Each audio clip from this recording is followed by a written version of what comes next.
10 p.m. had rolled around in rural upstate New York. A very cold autumn had surprised the town, bringing the temperatures to staggeringly low numbers for mid-October, as frost began to form on the hard earth. About a half a mile out from the hustle and bustle of the small downtown area most of the citizens resided in, there was a small neighborhood paved between two long stretching fields that eventually led to pure forest. Most of the homes had the lights off at this point, looking to get an early sleep for the workday ahead, whether it be a job or school the next morning. Peaceful silence had rested upon the neighborhood as dark clouds loomed, covering the crescent moon. Then came a disturbing within the home at the end of the lonely street. A stunning woman with dark brown hair and deep blue eyes walked out of her door silently, breathing out a puff of warm air as she shivered and trekked to the car. In her high heels, the coat wrapped around her curvious frame, apparently used as a means to keep herself warm, although it only covered the skimpy skirt and crop top she was wearing. She unlocked the car with a shaky hand, stepping into the driver's seat and shutting the coat the moment she turned the car on. The woman glanced in the mirror, checking one more time on her eyeliner and lipstick, subtle enough to only sense her near-flawless features. Then she put on her seatbelt with a heavy sigh. Work would be a tiresome act tonight, especially with her son getting home, being left home alone in the pitch-black night. Meanwhile, light from the upstairs window flooded into the outside as the teenager male peeked out between the curtains, watching as his mother drove down the street. He sucked his teeth, watching the car move out of sight, shaking his head slowly and resting back on his bed, situated in front of the window. He sat cross-legged, looking to the television that played some sitcom he didn't really give a shit about. He ran a hand through his sandy blonde hair, his mind focusing on his mother. He appreciated her attempts, but he was intelligent enough to know that she wasn't just taking overtime at the restaurant. She didn't need to live that kind of life, though not for him. Jeff Walters stared down at the ground of his cluttered room. Random books and clothes were strewn on the ground, along with a couple of action figures and video games. All of these were new things his mother bought for him, things he never really cared for, although the clothes were nice. He wasn't the materialist type of person, and he appreciated anything he can get. If only he can get things he actually wanted for a change. His thoughts were interrupted by the shrill sound of his cell phone as it vibrated in his pocket. He quickly took it out with excitement and glanced at the light-up screen. His phone achieved as he glanced to the contact name, pressing down on the green box as he put the phone in his ear, speaking frantically. "Lou!" A long silence followed on the other end as Jeff adjusted his position, sitting on his knees anxiously. He listened through the static, Jack breathing on the other end, telling him that his older brother was still on the line. It seemed like forever had gone by before he heard his voice. Jeff? A grave tone in his voice caused Jeff's concern to grow like a tumor in his heart. His mouth becoming very suddenly dry as he spoke more slowly. Lou, are you okay? What's wrong?" Another silence. The phone pressed hard against the teen's ear as he waited the response. He particularly knew what he was going to say, but he never wanted to hear it from Lou himself. A jagged exhale was heard on the other line. He hit me, Jeff. He hit me again," Lou replied timidly on the other line.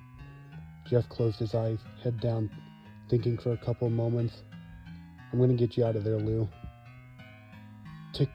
Lou clicked his tongue and said somberly, "You said that 100 times already, Jeff." "I don't care," Jeff shouted, raising his voice.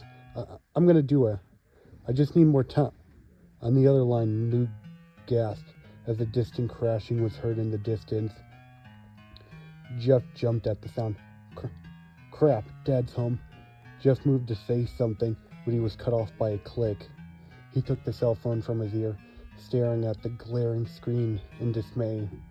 He debated calling back, but he knew that doing so would involve further wrath from their father, something Lou didn't need.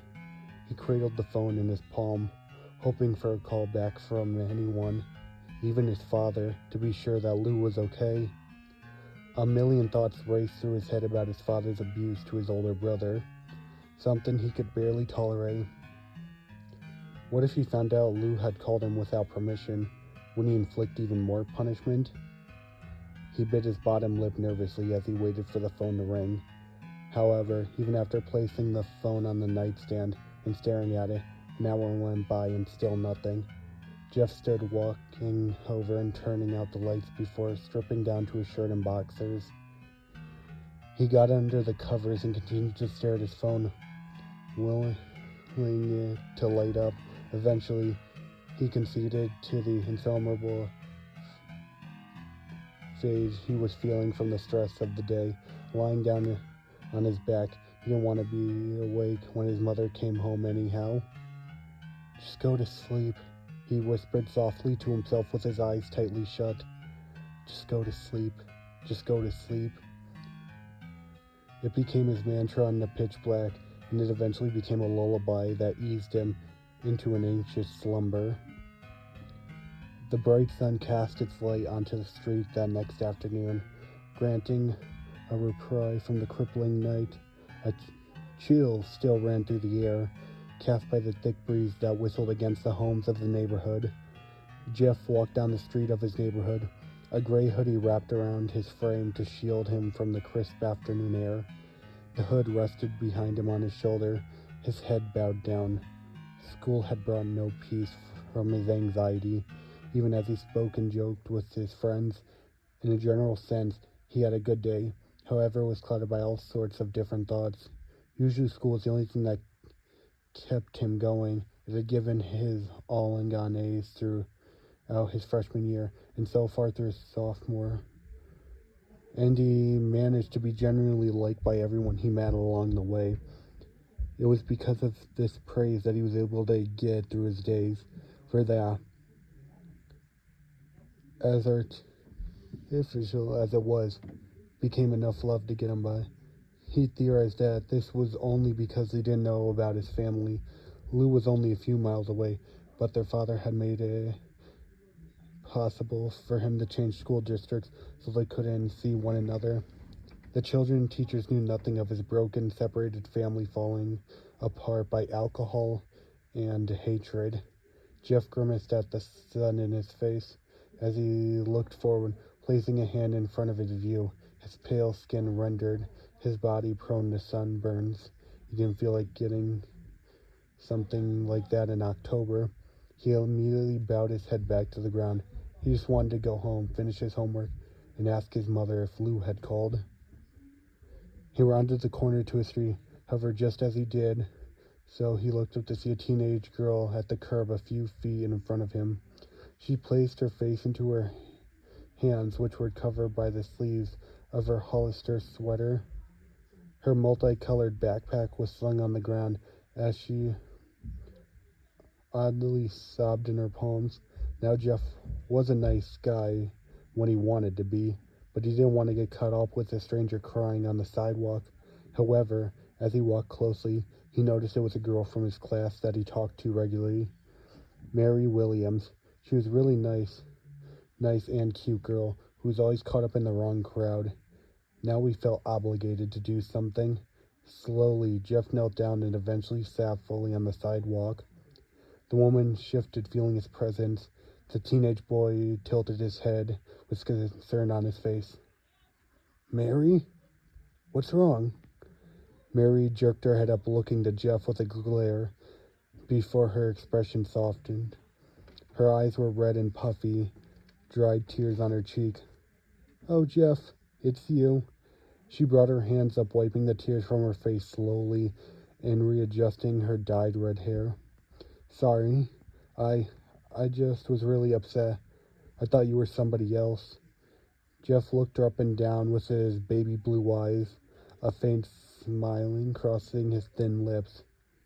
Well, what happened? Mary took a moment to gather herself, exhaling slowly and shakingly before looking at him again. Her face was flawless, fair-skinned, and she had a few freckles on her cheeks. Her chocolate brown glanced to him over. Well, Randy, Randy Graham. Jeff tried not to scoff in response to the name. Of course, he knew the little bastard. He simply nodded to her, and she continued. Well, he and I were fighting, and we said a lot of things, personal things, and then, her voice cracked a bit, and she put a hand over her mouth for a moment. She took a deep inhale and wiped her tears away. He's cheating on me. Jeff wrapped one of his pale arms around her shoulder. She leaned into his arm, sobbing once again. Jeff felt bad, truly. Sure, she shouldn't have gotten involved with a guy known for being a player, but it didn't make it any more fair that she was used. Mary, Jeff whispered softly, trying his best not to get too close to her even as she leaned into him. You deserve better than Randy. He's not right for you. You're so pretty, and he just uses people. Jeff opened his mouth to comfort her further as Mary smiled to him. However, it was then he heard a loud huff. Mary's smile faded as a hard hand smacked against Jeff's shoulder. Hey! A raspy voice broke through Jeff's eardrums. Get the hell away from her, freak. Jeff's pale white face suddenly flushed with the color red as he removed himself from Mary's grip. Standing straight and alert as he looked into the face of the man responsible for the voice. He had stubble from his chin up to his cheeks, a beard that hadn't fully developed yet. He swore was growing by the day. His hazel eyes were dulled from the alcohol he drank and drugs he took on an almost nightly basis. His dark gray sweatshirt was riddled with holes, both big and small. His calloused hands grimed with dirt.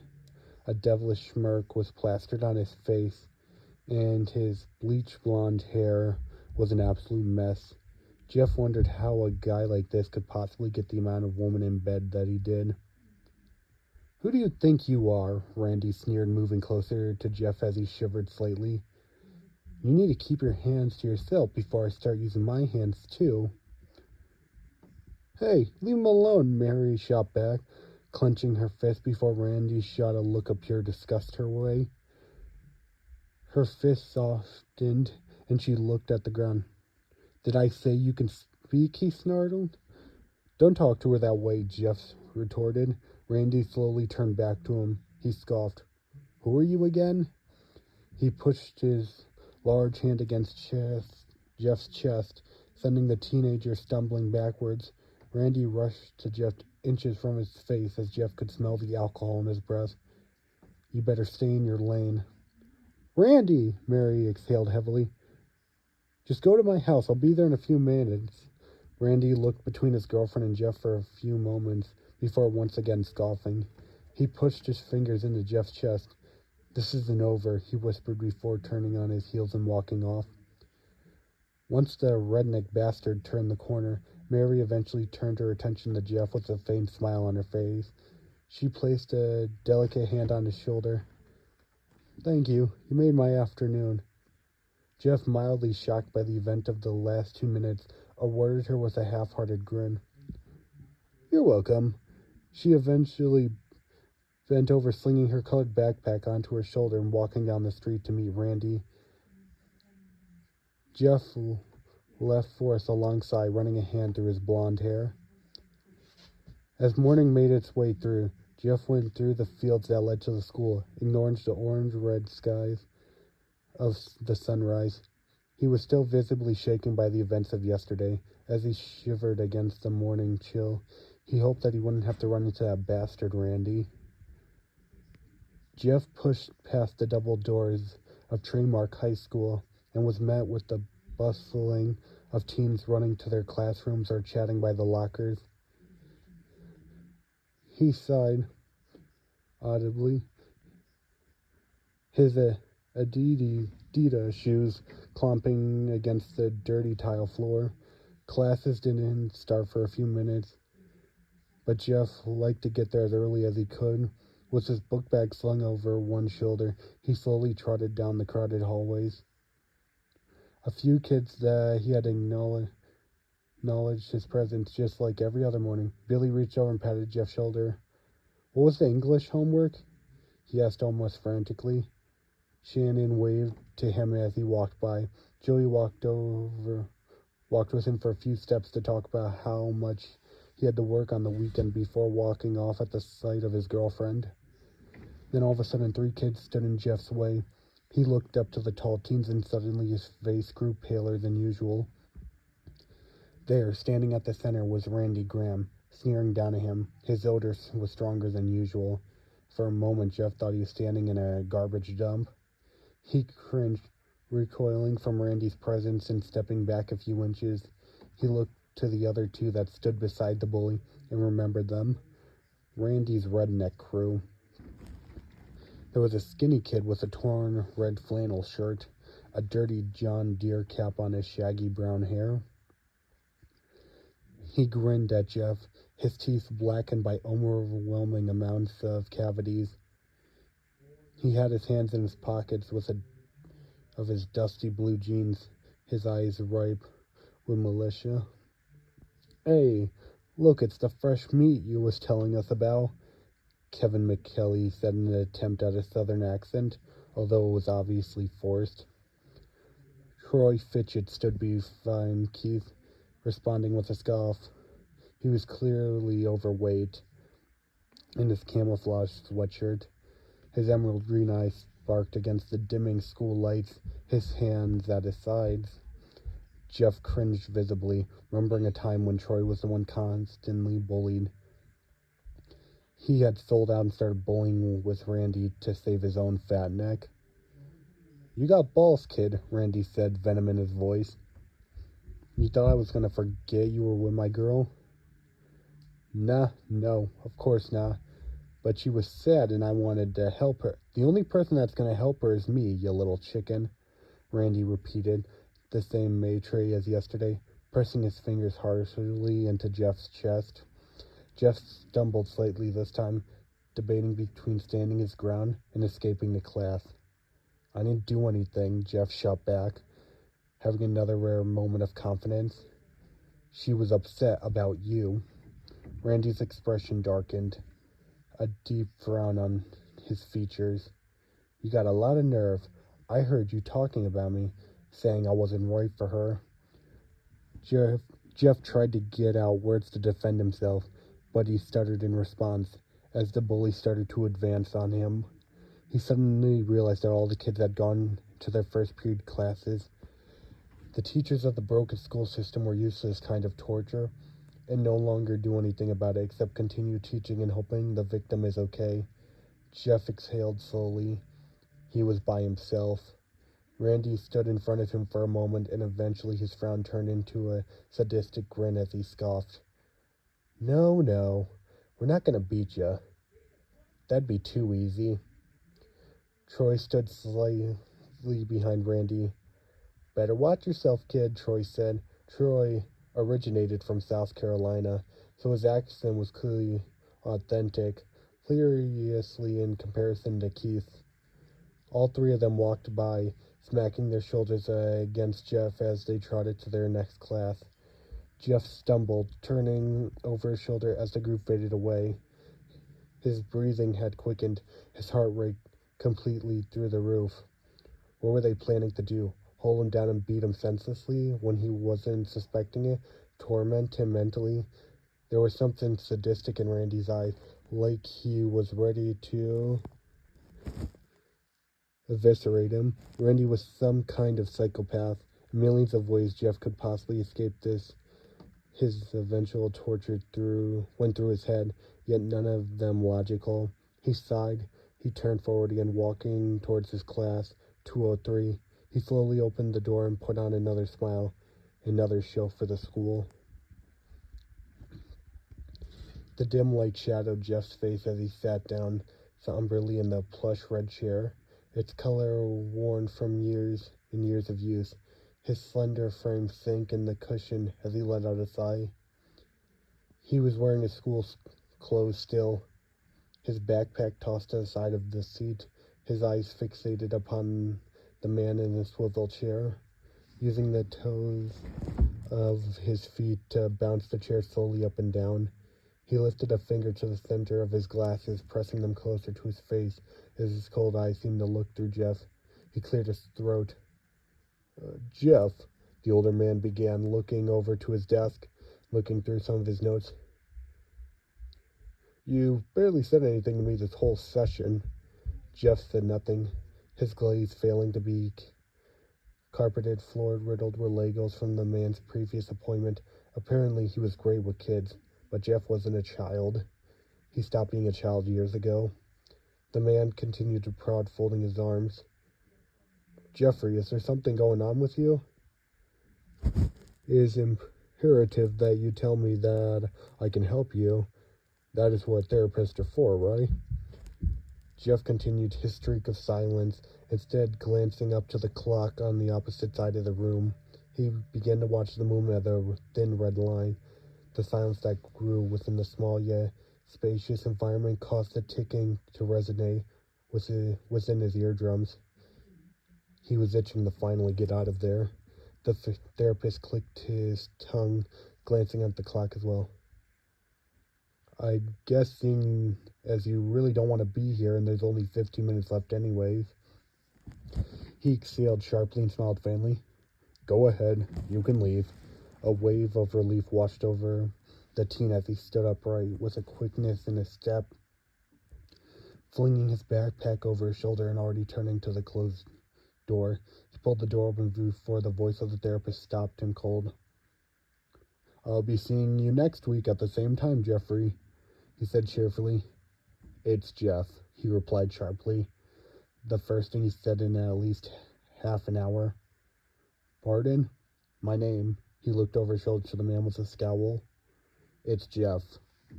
Before the man could respond, Jeff shut the door and went down to the lobby. He opened the doors of the mental health building where he went to therapy weekly. He was given a new therapist this week as the other one had moved to a different county. He never liked the original therapist as it was, but this new guy was 10 times worse. He sighed, his warm breath forming like a billowing smoke in the late afternoon air.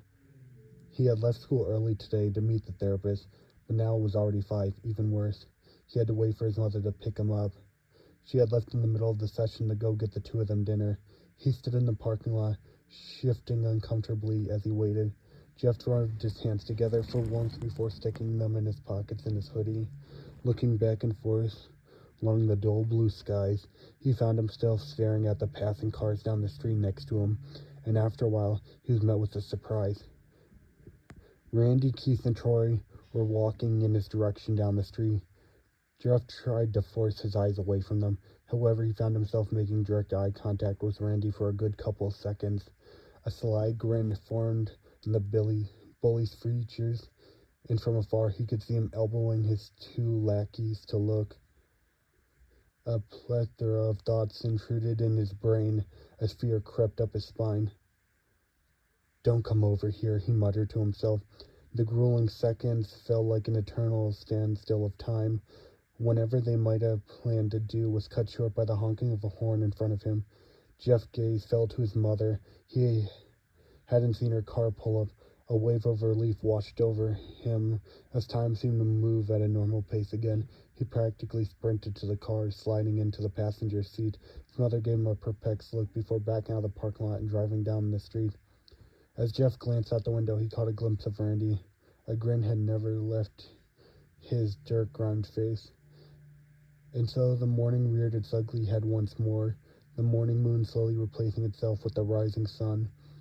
Bearing its warm-colored light into the skies, the teen threw his hood over his head and glanced at the concrete as he walked out of his home down the street before him. The chill had reached an all-time low, yet he still refused to wear anything warmer. Jeff was stubborn sometimes. The morning commute was the one part of the day Jeff truly loved. It allowed him time with his own thoughts, a few moments of clarity in the whirlwind called his life. However, on this day he had mixed feelings. He had the weekend to think about the events with Randy in the last week, and was cautiously contemplating just what the bastard had planned for him. The grin he gave Jeff when he was standing in the parking lot, saying himself had possessed him in that very moment. Keith and Troy were nothing but lackeys in the mind game, but the 3-to-1 handicap he faced was another thing that made Jeff nervous. It was unbearable, chill constantly running down his spine. Yet there was some good to this last few days. For one thing, Jeff had been able to have a conversation with Lou.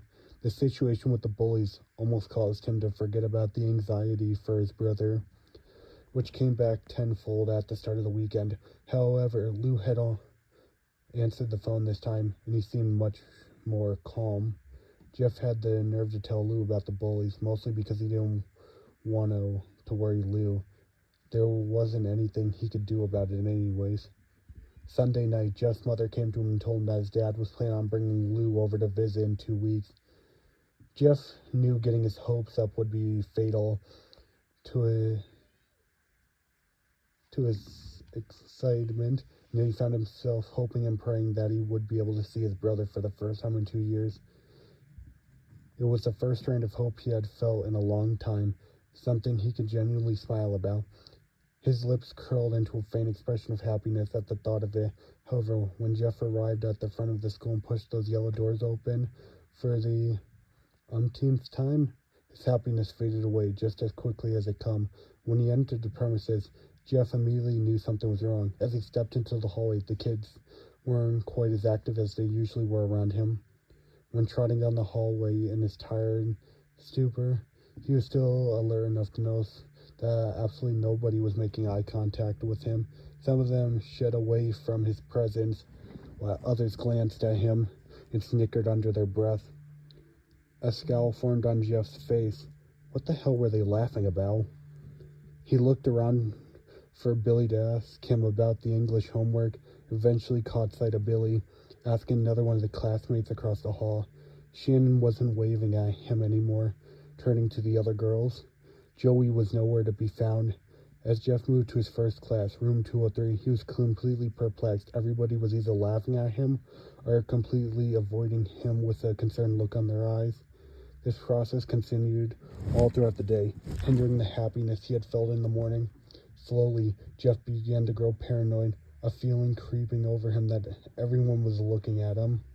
His eyes then fixated on Randy, who was approaching him down the hall with the other 2 lackeys.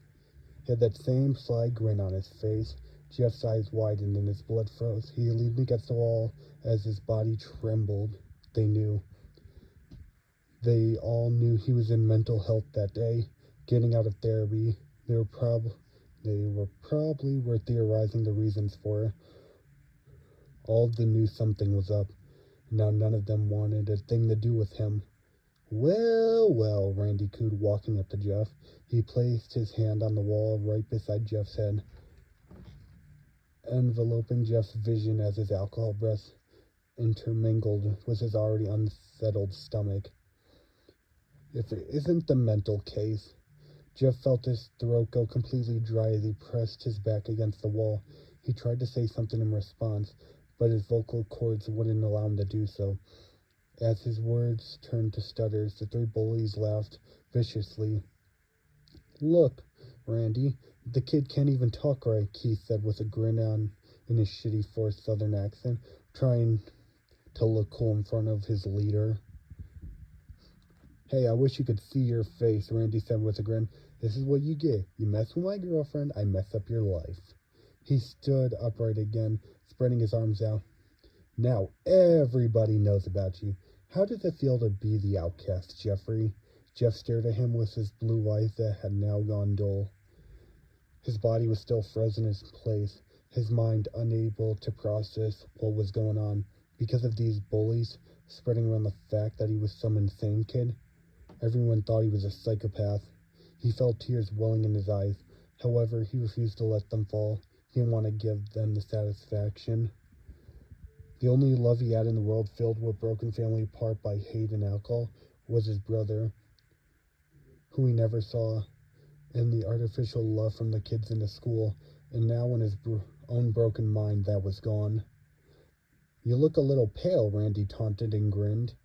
His cavity-filled teeth were bared. "What's the matter? You gonna cry?" "Randy," Troy said, his smile faded away. Keith stared at Troy in a look of concern and mild terror. "You're going too far, man. The kid's really upset." "Shut your mouth," Randy replied simply, with a snarl, looking over his shoulder as he smirked at Troy. "Or you'll be next after Jeffrey here." Troy pursed his lips shut, staring at the ground and stuffing his hand in his pockets. Jeff suddenly found the voice. "My name is Jeff." Randy's head whipped to Jeff. He glared at him, the humor in his expression suddenly draining as he narrowed his eyes. The bully dug into his pocket, pulling out something in his hand and leaning closer to Jeff. His foul odor became even more evident with the close proximity nauseating Jeff. "If you're so mental," he grabbed Jeff's wrist, pulling it out, placing the item in his hand before closing his hand into a fist. "Just kill yourself."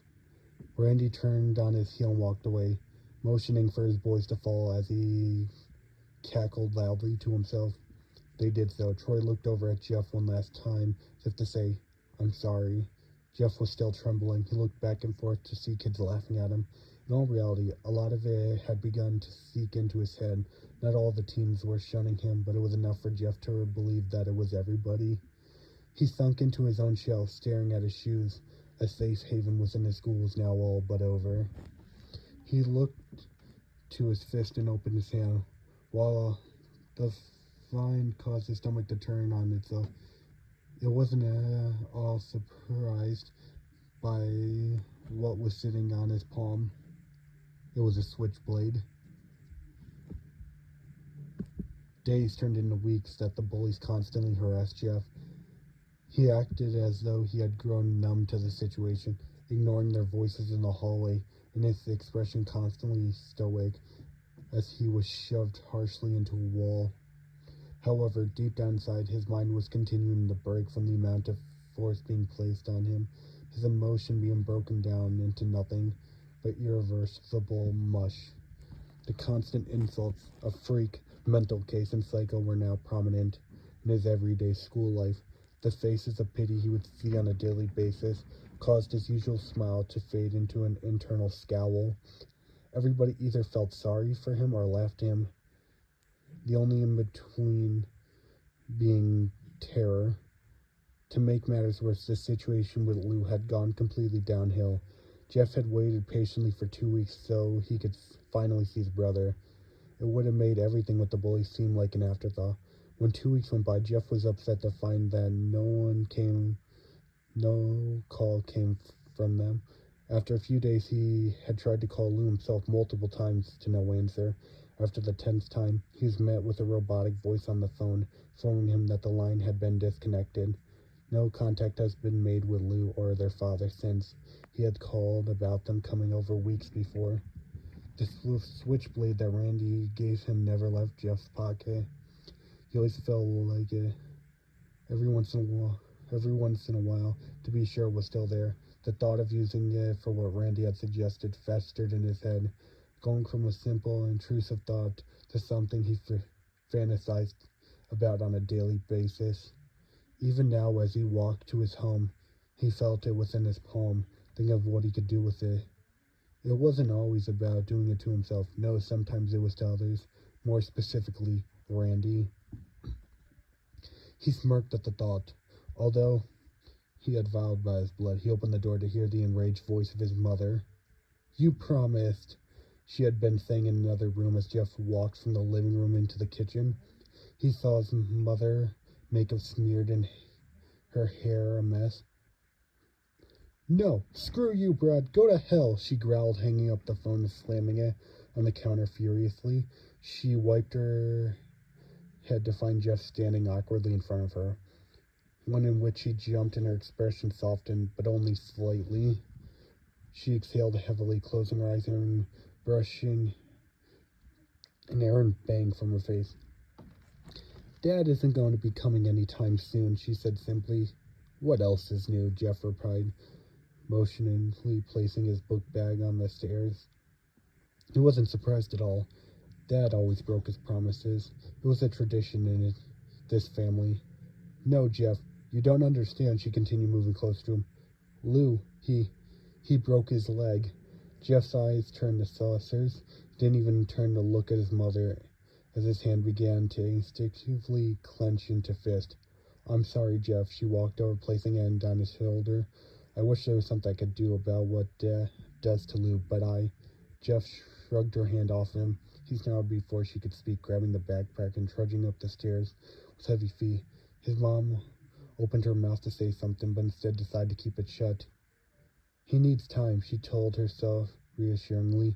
Jeff barged into his room and closed it tight, locking it. He sat down in his bed, stewing over all of his malicious thoughts. Not even his mother was trying to help Lou. She just kept sitting by and letting him be abused. But why? Why was everyone betraying him? As the sun went down and replaced itself with the half moon, Jeff continued on his thoughts. He heard a soft noise of tire pavement as his mother pulled out from the driveway to go play with men for money. He didn't bother turning to watch her as he left, continuing to anxiously bounce the ball on his feet on the floor. Sitting at the edge of his bed, slowly Jeff lifted his head to look in his body-long mirror that was on the opposite side of the room. He saw himself with dull blue eyes and unkempt blonde hair. There was a frown on his face, a direct contradiction to his usual demeanor. He stood upright, walking closer to the mirror until he was a few inches from it. He reached out, placing his palm hand onto the glass. What have I become? He asked softly, eyes wide. The switchblade held the weight of an anvil in his pocket. Once again, becoming the center influence regarding his recent life. Just kill yourself, rang within his brain over and over again, the voice of that bastard Randy taking hold of his mind. He took his hand off the mirror, grabbing the switchblade in his pocket. He managed a good look at it for the first time. Really, it was a beautiful crafted. There were a few rather intricate drawings on the black handle. And as he flipped open the blade, he realized just how clean the metal was, as if it had been untouched, safe for him to use. Jeff once more lifted his gaze to the mirror. Watching himself hold the weapon, he brought the beautiful blade close to his neck. Would slicing his throat end the suffering he was feeling? He stood there, gathering the courage to finish the job, and yet there wasn't anything he could do but think of Lou. He couldn't leave his brother. It would be selfish of him to end it right here and leave his brother on his own. It was in that moment that the mixed emotions finally got the best of Jeff. Nothing in his life would go correctly. In fact, it went the opposite of what he hoped it would. He watched tears roll from his own deep blue eyes, and his hands trembled as he held the blade in his tightened grasp. Silent tears gradually turned to uncontrollable sobs. His body heaving as he gasped for air. He crumpled to the ground in a sitting position, placing his head in his hands as he shivered.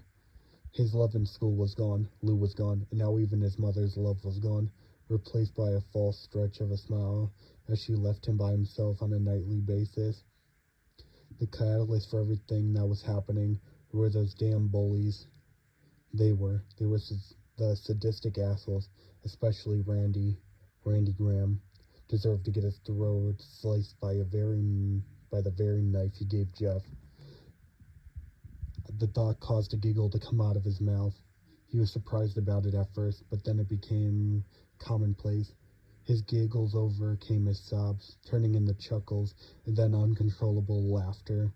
The very thought of stabbing Randy through the chest, what a rush it would be, and he could do it too. Jeff had come to the revelation he can get rid of the man who gave him this sadness. Why would he need to kill himself when there were so many bad people to kill? Jeff eventually took his head from his hand, glancing again at himself. The dullness of his blue eyes had grown to a relevant twinkle as his frown was replaced by an ear-to-ear grin. The laughter coming from his mouth was now voluntary. He was a new person. Glancing to the switchblade, his eyes lit up. Well, a new person should mean a new look, he said to himself with a glee. With the mirror constantly in front of him to stare at his handiwork, Jeff Walters brought the knife a few inches beside his right eye. Slowly but surely, he pushed down the handle, the blade breaking the skin and slicing through his other layers of skin. Pain coursed through him wildly, but for now, it was a euphoric pain. With excited, labored breaths, he maliciously slid the knife down his cheek, cutting through the skin as blood began to gush from the wound.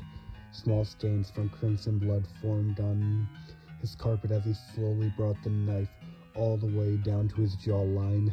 He kept the knife inside of his face for a moment before slowly pulling it down. There, in all of the red, was a gargantuan gash on the side of his face, wide open and smooth. Warmth had spread across his face as half of his head was drenched in crimson. Drip, drip, drip went the blood upon the floor as a smile never left his face. "Don't I look marvelous?" he said in a cheerful whisper. He glared to the switchblade that was now sullied by blood.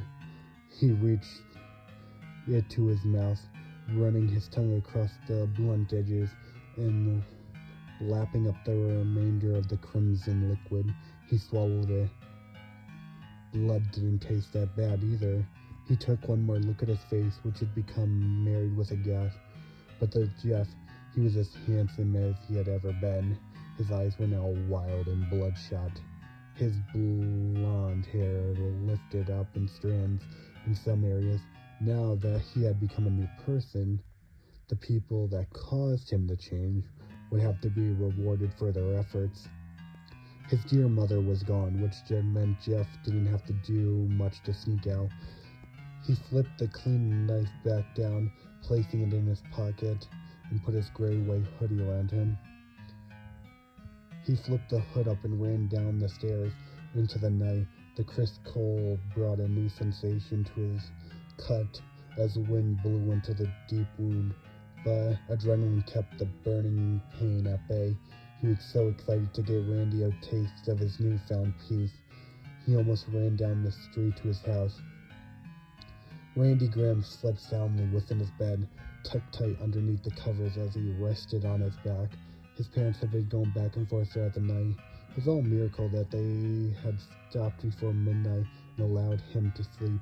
His room was nearly pitch black, save from the light that came from his loosely closed window, unlocked from the occasional girl to come in during the late night hours.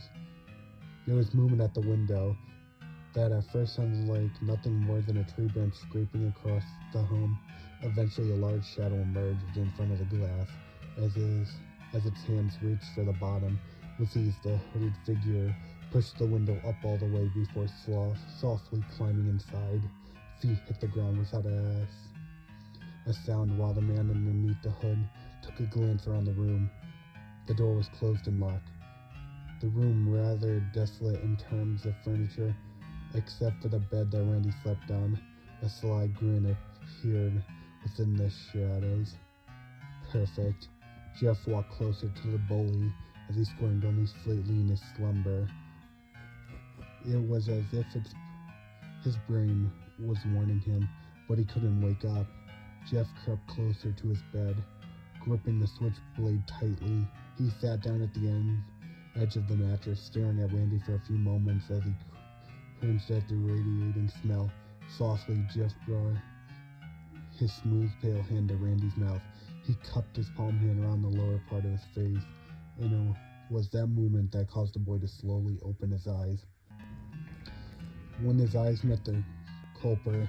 He looked through the shadows of his hood.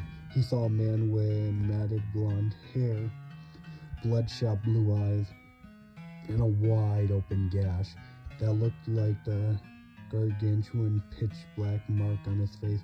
The entire half of his face was caked in drying blood, yet the figure was grinning widely. Randy moved to scream, but they were muffled by the hand on his mouth. He tried to move his arms to yank him off, but he was frozen in place by fear. Jeff's scream grew wider. "Remember this sphere. It's what you've given me," he cooed. Randy's eyes suddenly fixated at Jeff's lifting his arm into the air. He glared at the switchblade in his hand. "Jeff," he thought to himself.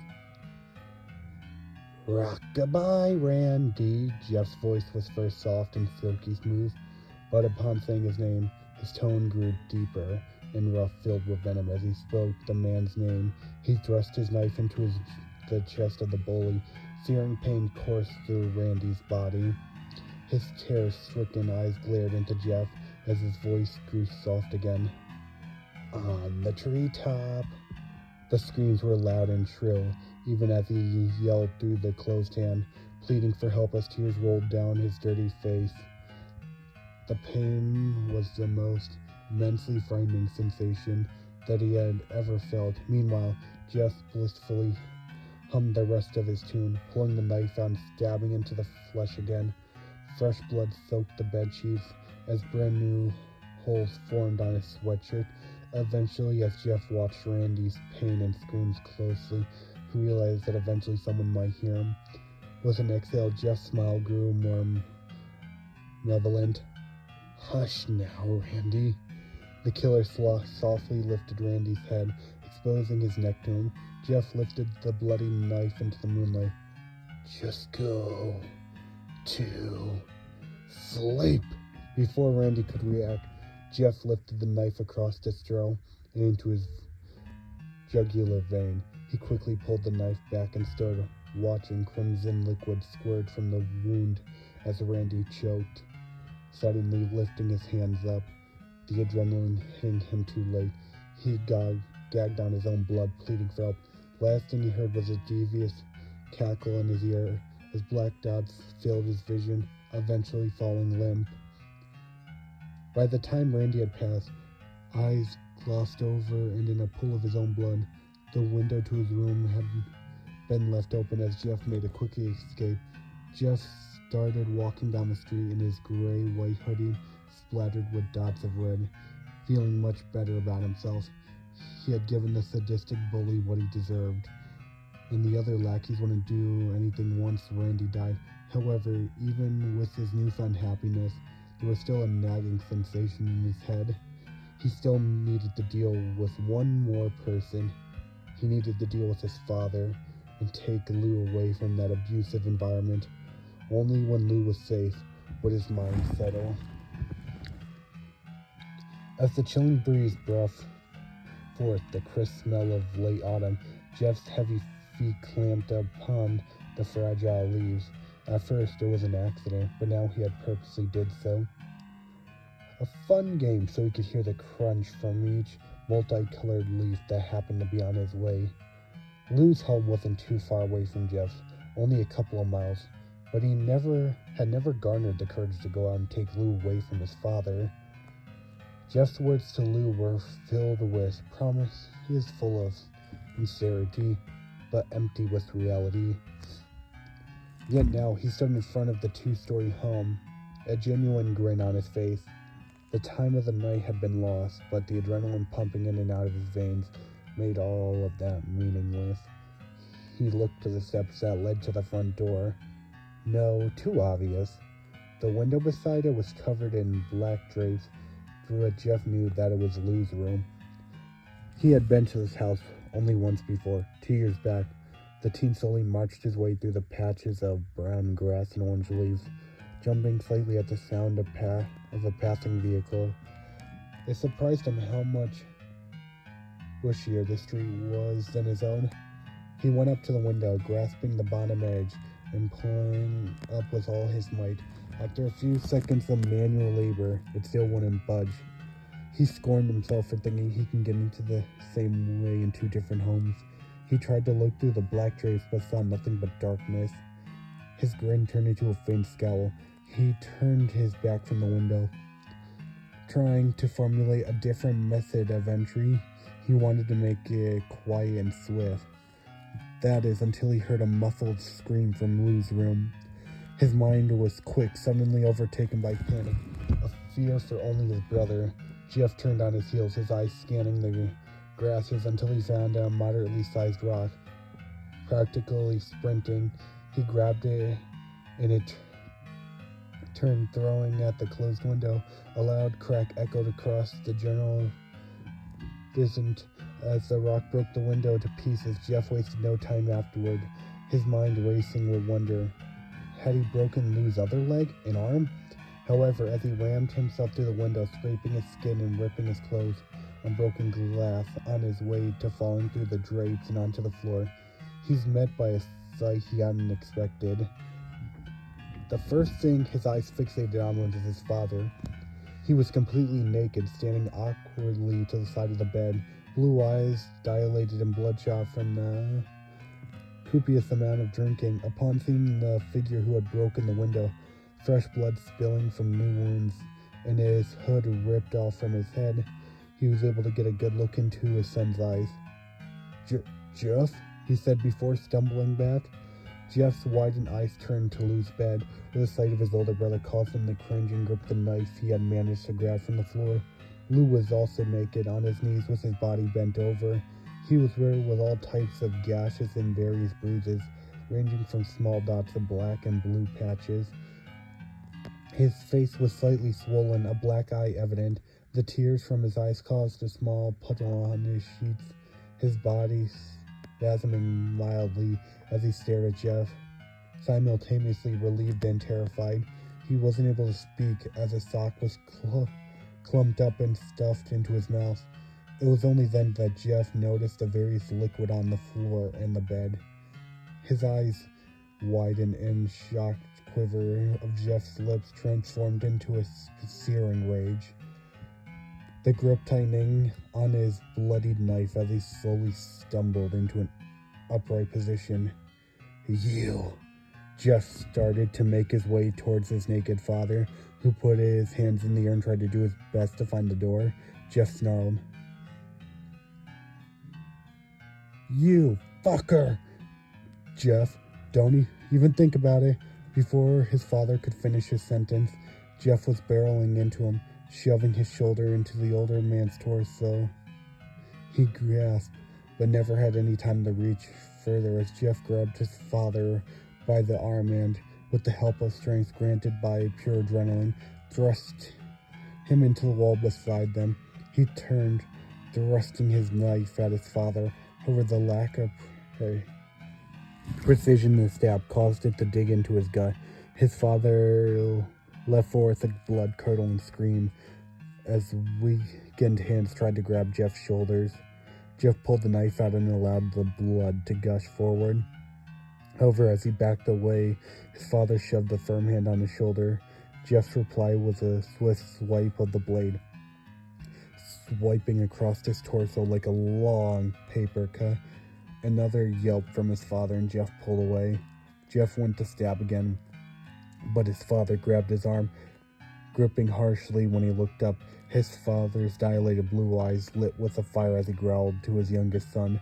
For a moment, Jeff panicked at the sight of those same eyes that sent terror through his psyche, same eyes that looked down on him as Jeff received a smack across the face. This man was a man that abused his mother and done terrible things to both him and Lou. How could he go up against a man he feared? Then Jeff remembered something inherently important. He was the one with the knife. Jeff shoved his knee into the man's bloody gut before pulling his arm back, aiming for the chest, but instead ended up in the shoulder blade. He pulled it out and yelled in frustration as his father crumpled to the floor, crimson becoming his new color. After he recollected himself, Jeff shook his head free of the needless anger, Turning to his father and walking towards him once again, he stomped down on the shoulder wound, causing a scream that eventually devolved into a whimper. He tried once again, but his father managed to roll out of the way, crawling as fast as he could in the last-ditch attempt to make it to the door. Jeff stomped his foot on the ground, aching to a child experiencing a temper tantrum. "Stop struggling!" He leaned over, grasping the man's foot and pulling him towards his body before quite literally stabbing him in the back. "Let me kill you!" He turned his father over as labored breaths and whimpers became the man's only sound. Jeff thought he could hear Lou's voice, but he was too focused on the task at hand. His father reached his hands to his abdomen, putting them over the stab wound in an attempt to stop further bleeding. Jeff, his father slowly said, drawing in a long gulp. "Why are you doing this?" Jeff stared down at the man he had once called Daddy, a man who he once loved, but only now acknowledged as the father who gave him life. As a man named Bradley, he looked down at the terribly groomed beard, the bloodshot blue eyes, and unkempt shoulder-length hair. As he laid naked in his own blood, Jeff only felt a combination of pity and deep-rooted anger. No remorse. Jeff leaned closer to his father. His knife rested upon his chest. "Karma comes around," he whispered, "but I'm faster." Jeff brought his knife to Bradley's head, committing an act that was a long time in the making. He shoved the tip of the knife through the man's temple until it stopped at the hilt, watching the life in his eyes flicker in and out as Jeff whispered with an ear-to-ear grin, "Just go to sleep." Jeff sat on his knees next to his father for a few minutes, breathing in and out with pure euphoric excitement. He giggled in those moments, rocking back and forth in glee. Eventually, Jeff stood upright and turned to his brother. He had gone down from his position, instead sitting on the edge of the bed. Fresh tears were rolling down his face. Lou staring dumbfounded at his psychotic brother. "I told you to stop," he screamed, hugging himself and speaking again in almost a mumble. "I told you to stop." Jeff raised an eyebrow in confusion. "But I saved you, Lou. By killing our father?" Jeff's ears perked up at the distant sound of the siren. "We have to go." Jeff walked towards his brother, hand extended. Lou's eyes widened, aching to his saucer, scooting back and rolling off of the bed. He groaned slightly, but still continued to scoot backwards as Jeff moved towards him. "I'm not going anywhere with you, Jeff." "What?" "You've turned into something. I don't know, but it isn't you." The sirens in the background grew in volume. He knew that the police would be coming down the street at any given moment. He looked back and forth, exhaling harshly and turning to his brother, who was now naked, bruised, and curled up in a fetal position in the corner of the room. "I'll come back for you," Jeff said, turning around and opening the door to Lou's room. A single tear rolled down his face as he ran through the expanse of the home until he opened the back door, running out into the back roads as the sounds of the siren arrived at the home. He slipped into the shadows, running towards the woodlands. 2 weeks have gone by, and the killer of Randy Graham and Bradley Walters has yet to be found. Lou has refused to speak to anyone following the incident, although it was clear that he was the victim of distinct rape and abuse from his father. Jeffrey Walters has gone missing since the time of the incident. According to his mother, Martha Walters, he remains the prime suspect in the crimes given his connections with both of the individuals. Jeff ripped the article out of the newspaper along with the attached figure of a figure in a gray-white hoodie climbing through a broken open window of Lou's home. Deep in the woodlands, he sat in the shadow among the overbearing trees. He ripped apart a newspaper was laid in front of him, accompanied by a clean switchblade he still carried as his personal weapon, his eyes fixated on his hoodie, messily sewn together in some areas to close the openings made from contact with the glass. The gash on his face had grown red and irritated, although Jeff had prevented infection by washing it in the river nearby. The pain in the right half of his face was staggering, but the reward made everything worth it. Looking into the water of the river, he realized just how terrifying he looked. It was beautiful. Jeff's gaze fell back to the knife, his mind wandering to Lou. Lou was terrified around people, unable to speak at all from the trauma he had received from Bradley. There wasn't anything he could do about it. However, Jeff soon realized after his retreat that Lou was just scared, confused. He wanted to go with Jeff, but his mind was clouded by terrified thoughts. Even still, it hurt to be rejected by his brother at that moment. Jeff exhaled, his warm breath coalescing in front of him as puffs of smoke. Lou was now in protection of the police and probably would be sent somewhere far away after the trauma. Jeff was smart enough to know that. It would be easy to find him, but Jeff had to go get him again. This time, he would surely convince him to walk off into the sunset with his younger brother, his guardian. The police or other guardians couldn't protect him from the horrors of the world like he could. And if he had to kill various people to find him, then so be it. Plus, he found that killing was fun, an adrenaline rush. Jeff grabbed the hilt of his knife, twisting it back and forth in his hand. His face was expressionless, lost in thought. He made himself a vow on that night, a vow to cause as much anarchy and despair as he could, until he can get his brother back. "I will find you," he whispered softly to himself, staring at his disfigured reflection in the glinted metal.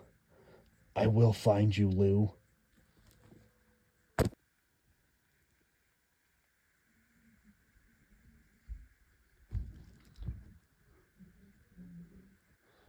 Alright guys, that was my Jeff the Killer story, my first ever creepypasta reading. This one was called My Lou, which is a rewritten version of Jeff's origin story. I hope you guys enjoyed it. I'll leave a link down below to where you can find this story. And stay tuned for next week when I drop another horror story. See you soon. Stay safe. And goodbye.